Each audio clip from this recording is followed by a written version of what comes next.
You know, these are challenging times for everyone in southeastern Michigan. People who are facing challenges who in the past never really had to go through these kinds of things. And other people have always faced these kind of challenges and are facing them even more so now.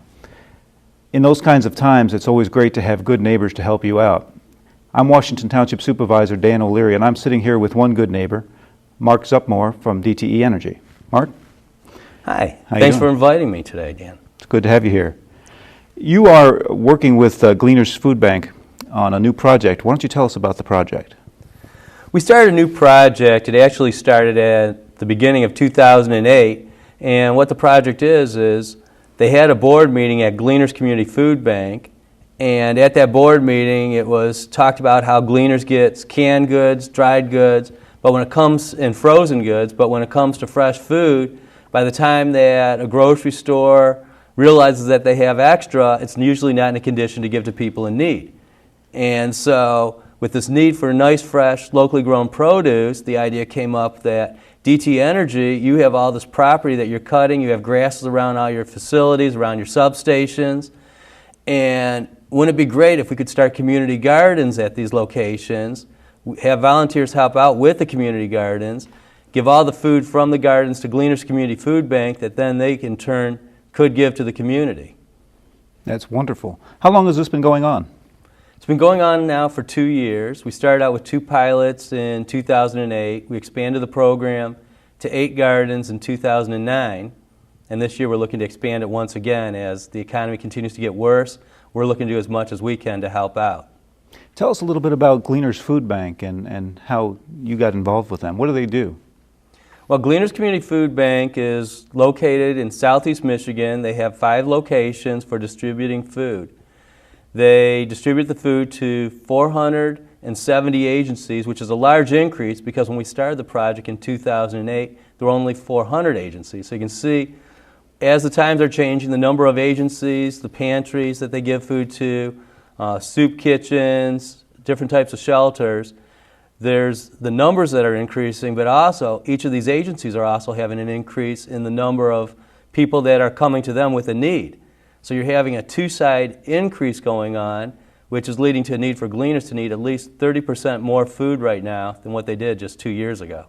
Wow. Well, there's a great need out there. We all know it's increasing in these times. We've seen it here in our community. Do you have facilities in our community that you could put this program into place on? We're looking right now to start a brand new garden. It's going to be located at roughly 30 Mile and Van Dyke. It's our Washington 10 gas storage facility.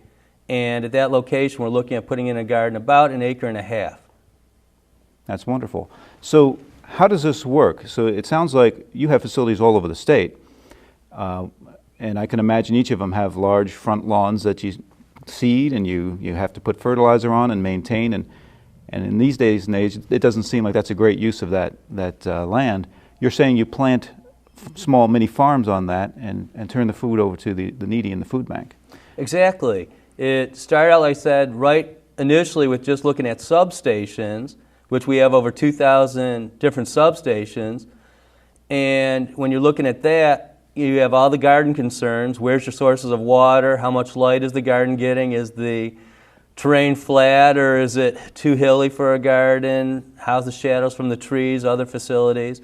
But not only do we have those type of facilities, we also realize that we have our office facilities. And so you're looking at, we can landscape differently.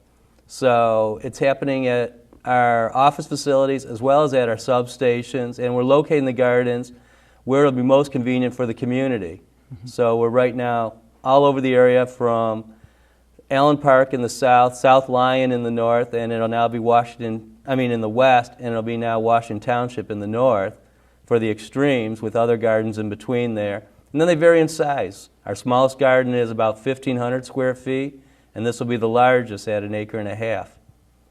That's wonderful. So it doesn't sound like this is something that could be easily done just by DTE and Gleaners. There must be other people that are engaged in this and helping with the effort. What kind of organizations are involved? It's turning into a huge effort. You don't realize how many people it takes with doing something like this, as you found out just from the initial meetings and finding out about townships and the different rules that they have and guidelines and making sure that everybody's on board from the township. And then it's a matter of getting everyone else on board from early in the season, preparing the ground, who's going to do the initial tilling, how we're going to handle the weed situation, planting. When you're going along a row with a finger putting in beets, you realize after a while 100 feet of beets takes a long time to plant, and when you're planting many sections, we need to find better ways on how we're going to do our planting. So we have many different groups get involved. Did you want me to talk about some of those groups? Sure, let's hear about them. Well, we have corporations. Corporations are getting involved because they're seeing this as an opportunity for team building exercises at a low cost. With the economy being the way it is, a lot of corporations don't want to take dollars out of their bottom line to do a team building exercise. This gives a great opportunity. It can be done on part of a weekday, or other organizations are doing it on the weekends for 2, 3, 4 hours where they'll come out to the garden. If it's early in the season, as I said, there's the early preparation. Somebody has to go in and put in the tomato stakes, set up the poles for the bean plants, the peas. So that's early type preparation. Somebody has to put down, in some of our gardens we use walkways that are covered with wood chips or compost that the communities provide. So there you have the municipalities getting involved where they're delivering materials to us. In the fall, the municipalities are finding that it's useful as a place to take their leaves. So instead of shipping the leaves far away, we can now use them at the gardens to, again, increase the organic matter in the soil. And then there's a lot of other groups that are getting involved. We found out that this is a great way for community service. So we have one school, it's a special needs school, and so we have the students there start the plants in their greenhouse in the winter. After they start the plants and get them growing, we have them after the last frost, bring them out to the garden, plant their plants in addition with other seeds, take care of the garden until they're out of school. Then they come back in the fall time. And what's really nice about completing the cycle is that they're involved with the harvest, but then the teacher works with their culinary program at the school, so they learn how to use the food.